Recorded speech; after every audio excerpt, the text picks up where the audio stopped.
and welcome to First Friday and happy almost 4th of July. Our first guest today is Julie Warren. She is I keep forgetting your title. I think of you as our official archivist, but you are actually. That works as well. I'm in charge of the archives of the Georgetown Library, so that's exactly pretty close. And over our phenomenal digital library that Right. is just such a wonderful resource. Exactly. I love going through and looking at the old pictures. But we're here today to talk about something that we're going to be doing tomorrow and over the next month or so. Tomorrow we are going to be opening a time capsule that was encapsulated in 1976. So we'll be seeing what is in there, has been sitting in the courthouse walls for 50 years. And then, Jolie, we are doing a new time capsule, and you are the chairman of the time capsule committee. So Julie is going to be talking with us a little bit about the new time capsule project, which should be very exciting, hopefully, for the people of 2076. Right. So we've been working for a few months now on pulling together a committee, and the committee has been working to pull together ideas of what we want to put into the new capsule. It's not as easy as you would think. You can't just throw anything into a time capsule. Not only is the space an issue, but we also have to make sure that what we put in there will still be there in 50 years and still be readable, usable, and hopefully not completely just decomposed. So. And the usable part is interesting because, we've read that there is a 16 millimeter video in the current time capsule we're about to open. And do we have anything to play that on, Jolie? We do not currently, but luckily there are companies out there that can help us with that. So we're going to take advantage of that situation. We also have in the current capsule that's still in the wall right now, but will open tomorrow.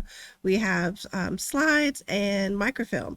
But luckily the library has machines that can help us to read those, and we'll scan the slides and really be able to take a look at what Georgetown looked like in 1976. So one of the challenges is, of course, figuring out what technology is going to be like in 50 years. And as much as it has advanced just in my lifetime, which does not span 50 years yet, I can't even imagine. Right. So we do have a reader that we're going to put things on, but we are working with the county to do some wonderful drone footage that really show us what the county looks like right now, specifically focusing on areas that will be possibly greatly changed in 50 years. So we want to kind of document what everything looks like right now.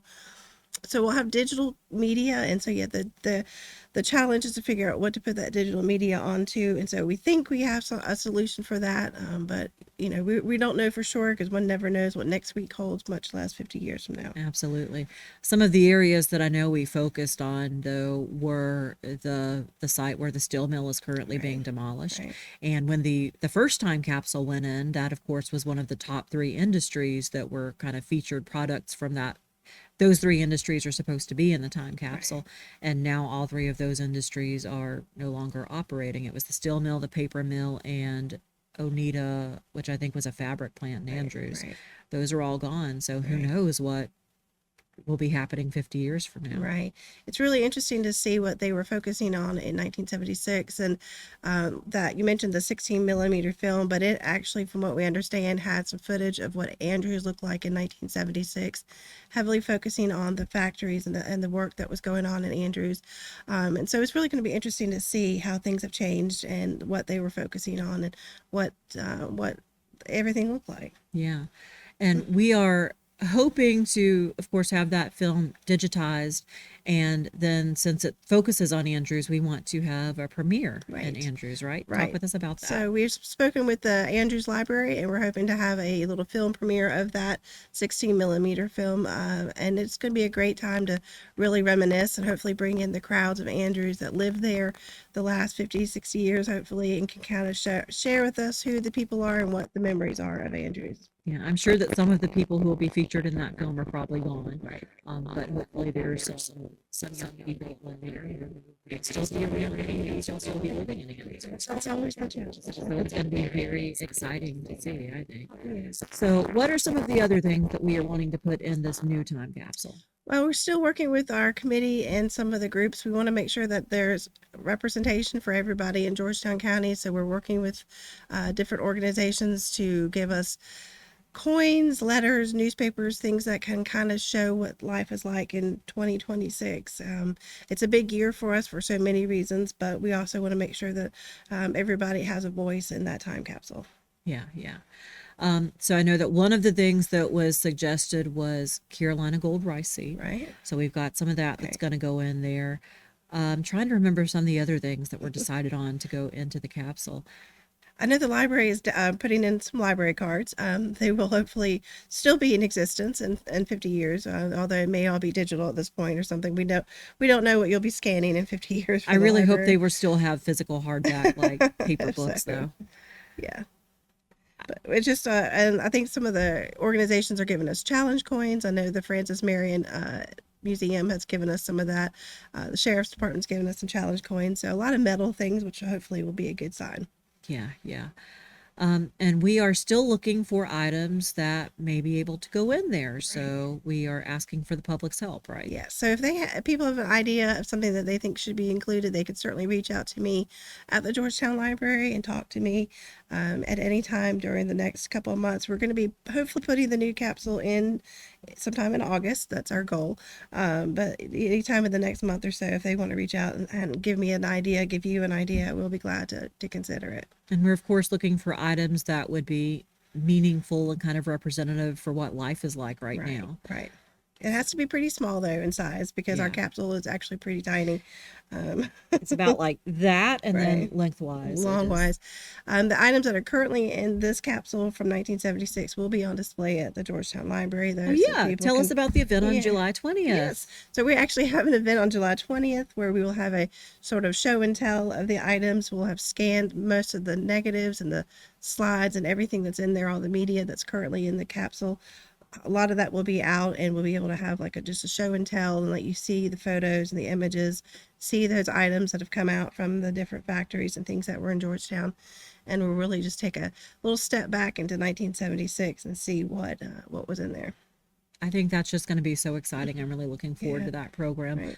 I know that the actual time capsule opening is going to be hard for a lot of people to attend, being that it's on the 4th of July and there's so much happening that day. Yeah. But this will give everybody a chance to really take their time and kind of see in depth what was in that capsule. Because I know just from talking to, we had Steve Candle on our last podcast, and he talked about it because he, of course, was on the original committee. Right. And just the the gravitas that they put into determining what all was going to Right. go into that. So it will, we certainly want to I can't think of the word, but give it the respect and attention that it deserves for all the effort they put into it. Yeah, it's literally a glimpse into the past and to see what was going on and what literally Georgetown was like at that time. So we'll have those for everybody to see on July 20th. We'll also eventually have the digital collections, the photographs and things like that will also eventually be on our digital library, which you can find on our website. Okay.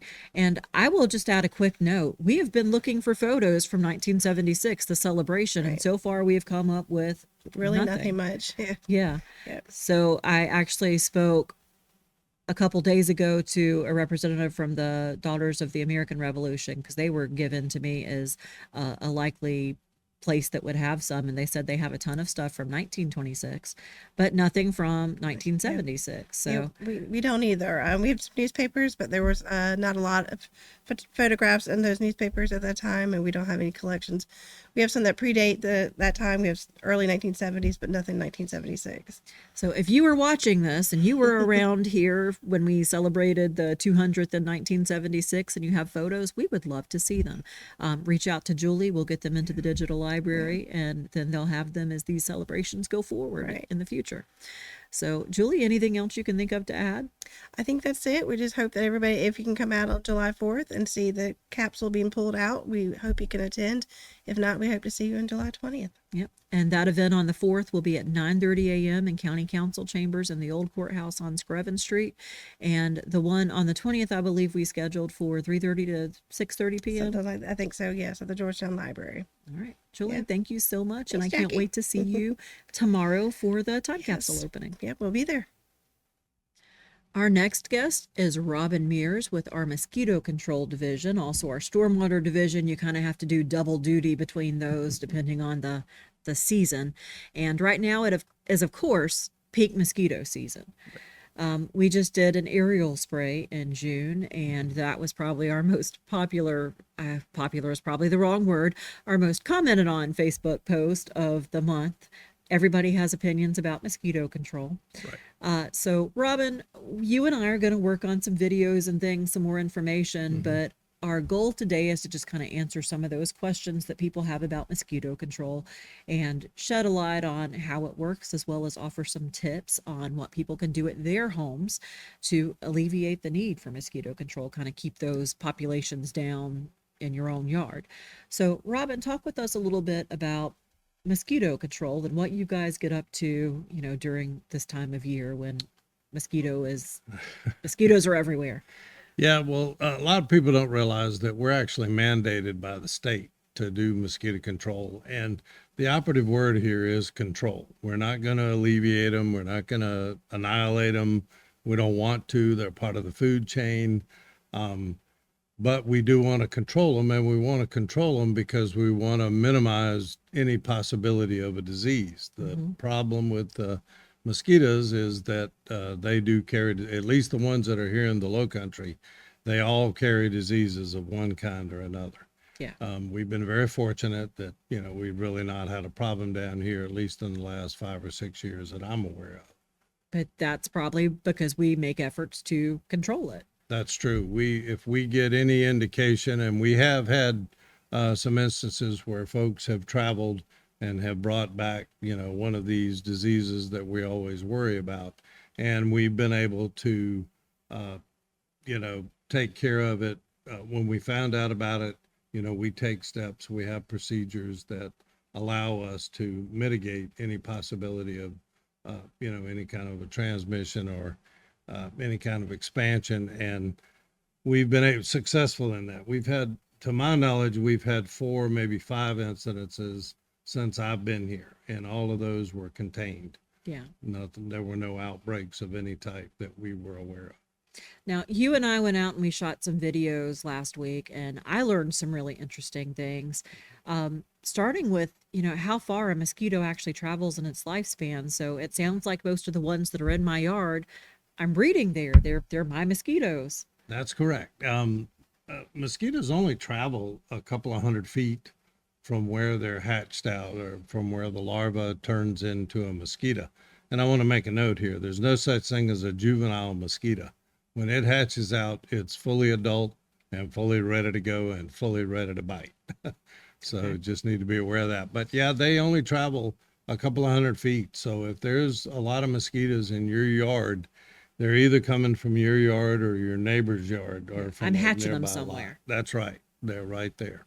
Okay. And I was also really surprised to learn how little water it actually takes to hatch, hundreds of mosquitoes. Right. You said like a bottle cap can hold how many? At least 100 eggs that we're aware of. And if they lay 100 eggs in a bottle cap and it's warm enough, they're going to hatch. So talk with me a little bit about what residents can do at their homes to, keep these mosquitoes from growing in their yards, basically. Yeah, the number one thing is to look, if you're having a lot of mosquitoes, then you need to find the source. And that could be a puddle of water. It could be a child's toy. It could be a tarp with wrinkles in it. It could be a bird bath. Or it could be, we saw a fire pit that had a little bit of water in it. So a lot of things that you would not necessarily think about, as long as they hold water, and like you said, as little as a bottle cap full of water, then more than likely a mosquito is going to lay eggs in it. Yeah. And those are the things you need to look for, and you need to get rid of. Try to get them dried out as quick as possible. Now, we can go a little further here, and when it comes to the things like ditches and the catch basins, those grates that you have in your yard and that are in the street, those are absolute nurseries for mosquito raising. So if you have anything of that nature, you might want to call the county and just say, hey, I've got a big ditch here. It's got a lot of water in it, and then we can find out either how to get it drained or we can treat it, one way or the other. And you would treat it, I'm assuming, with like larvicide. That's one of the big tools that you use to keep mosquitoes from hatching, right? Right. We don't have anything that kills mosquito eggs. That's one thing that the industry is actually working on. But we can eliminate the larva. Once the egg hatches out into the larval stage, we have products that we can put in ditches that will kill the larva for mosquitoes and flies and things like that, but it won't harm, if there are mosquito fish in there or tadpoles or stuff like that, it doesn't harm them. Okay, that's great. Mhm. So, and you can provide these, I can dump those in my own ditches and stuff, right? That's correct. Yeah, a lot of times we just will simply give you, they come, most of it comes in little packets, and you can just go out and and it usually lasts 30 to 60 days. So, you would have to retreat it over the course of the summer. Yeah, okay. So let's also talk about aerial spraying because Mhm. that is what started a whole lot of conversation Right. earlier this month. People have lots of questions about that, about how the decisions are made. So walk me through what happens before an aerial spray, exactly what happens when we aerial spray, Yeah. and why we reserve that for such limited occurrences. Yeah. Well, first of all, we do try to, uh, that's our treatment of last resort, if you will. It's really designed for storms, hurricanes, tropical storms, or heavy rain events, because then we're going to have what we call a mass hatching. It's going to be an outbreak, if you will. That's what we really try to reserve spraying with the plane for. And that's what it's really designed for. Those are the Um, big guns, so to yeah, speak. that's right. So when you have those type of events, you can pretty much count on that, we're going to have to do that. It can even get to the point where the state will actually fly planes that are Air Force planes that can spray a lot more than we can with the local guys. But anyway, back to how the decision is made. We notice we are constantly monitoring the mosquito activity within the county. We do surveillance. We go out and we stand and we see how many mosquitoes light on us. That's I called don't a want that landing. job. Yep, that's called a landing count. But we also use traps. We use what we call qualified observers. We have people all over the county that we kind of trust that have a little bit of knowledge about mosquito populations, and they tell us when things are starting to increase. Hmm. And just like this last spring, we were noticing both our trap counts and our surveillance counts were starting to go up. Plus, the phone calls and the emails were coming in a little bit more frequently, and our councilmen and our staff, right up to the administrator, were being called more. So we knew that, but once again, we did our own surveillance. We went out, we checked the places where we thought that they would be the worst. And sure enough, we were finding the numbers. And, when we don't really have a threshold, but when the numbers are starting to increase, uh, you know, pretty significantly over a week or two, then, we talk to, and the person that actually makes the decision is our director and director of public services. And we, let them know they're also talking to councilmen. They're talking to people that are being called. They're being called. And we all see, okay, now it's time to kind of pull the trigger. Yeah. And then what dictates when we actually can spray is that the contractor that we use is also used by other counties. In this past case, we had to wait for them. They had already been contracted to spray Charleston County. So we had to wait till they completed that, and then they could come and take care of us. So sometimes there's a little bit of a scheduling issue, but Yeah. what we try to do is we schedule it so that we're catching the outbreak at its peak. That's what we try to do. And we have to do these at very specific times of day, right? Yeah, this has to be done very early in the morning for several reasons. First of all, that's when mosquitoes are flying. And this particular product that we use, which is called Nailed, it only kills the mosquitoes that are flying. It does not, it doesn't stay in the environment, and that's by design. Yeah, because it would also Yeah. kill other things that we don't want to kill. That's correct. Plus, early in the morning, usually the pollinators are not out. The bees, the butterflies, other dragonflies, things like that. They're not out early in the morning. So And we're that's why talking we like spray. sunrise, Yep, pre-sunrise. right before sunrise, because our planes don't really fly in the dark. They have the capability, but they would rather fly once they have enough light that they could see. So this past time, I think they started at 5:30 and by 7:30 they were done. Yeah, that's about when I Yeah. heard them, was around 5:30. Now, this is also incredibly expensive. Yes. Like The- how expensive? Well, the little bit of area that we sprayed this time, for instance, it was just the Santee and then the area up around South Island Road, Maryville, and up through the greater Georgetown area.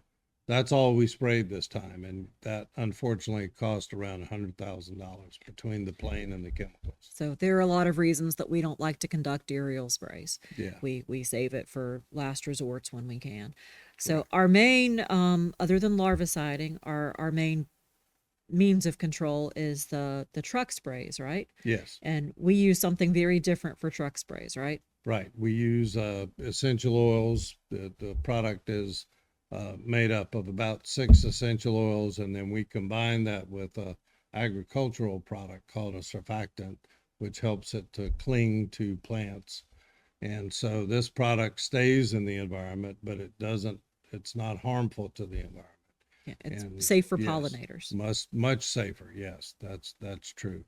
And so we use that and we spray on a schedule, and we just increased the number of drivers that we had this year. So we're making use of making better use of our trucks. They're spraying both in the morning and in the evening with different drivers. Yeah. And so that allows us to cover more routes. We have, just for your information, we have about 40 routes within the county. So we're able to hit most of them at least every 2 weeks. Most of them we hit every week, Yeah. especially the hot spots. Okay. And that brings up another issue we kind of talked about. Please don't talk to our truck drivers. They would love to talk to you, but then they're not getting their work done. So we would rather people not approach the truck and talk to our truck drivers, right? Right. Yeah. If you have a question about something they're doing, or you think they're going too fast, or they're not spraying enough, or whatever, please call our hotline. Tell us in the message that, it's regarding the truck drivers, and we'll get back to you and find out what the issue is and take care of it. But all of our guys are very good. We get very few complaints on the truck drivers. Great. That's wonderful. Well, Robin, what else can you tell us about mosquitoes or mosquito control? Just that, again, we need your help. We can't, just the amount of work we do in the county, there's only 3 of us, and then there's the drivers. And so we can only do so much. We are really trying very hard to make mosquito control in our county more of a preventative thing, which is where the larviciding comes in. But again, we can't really go out with a spray truck and larvicide. We don't have that It sounds like ability. we'll give you larval tablets though to treat your. For a lot of people, for a lot of situations, or we'll either come and treat it ourselves. Some of the products we have to handle ourselves, but there's a lot of things that we can give you that you can put in your yard. Okay, great. Robin, thank you so much for joining us, and thank you for what you do, and good luck this season. If you'd like to volunteer to be a landing count person, I think we have some openings. Not really. Yeah. That's it for this month's First Friday with Georgetown County. Thanks so much for joining us. As always, I'd like to bring you a list of important events to note coming up this month. As usual, there are several public meetings scheduled this month. The Board of Elections and Voter Registration will meet on Wednesday, July 8th at 5:30 p.m. at the Office of Elections and Voter Registration on Hazard Street. The Library Board will meet the following week on Thursday, July 16th at 5:30 p.m. at the Georgetown Library on Cleland Street. The Planning Commission will also meet on July 16th at 5:30 p.m. in County Council chambers. County Council will meet on Tuesday, July 21st at 5:30 p.m. in County Council chambers. As a reminder, Council only meets once per month in June, July, and August, as well as November and December. If you can't make it to the County Council or Planning Commission meetings, be sure to watch our live streams at youtube.com/GTCountySC. Lastly, the Tourism Management Commission will meet on Thursday, July 23rd at 1 p.m. Looking for things to do with the family this summer? Your local library branch has several exciting programs to choose from, ranging from yoga to a special presentation from Riverbank Zoo. Check out the library's calendar on our website for a full list of events, and be sure to come out to your local library this month for summer reading. Lastly, as a reminder, county offices, the landfill, and recycling centers are closed today in observance of Independence Day. Any facilities normally open on Saturdays will also be closed tomorrow, July 4th. For more events, please visit our website, gtcountysc.gov. Join us next month for another First Friday with Georgetown County.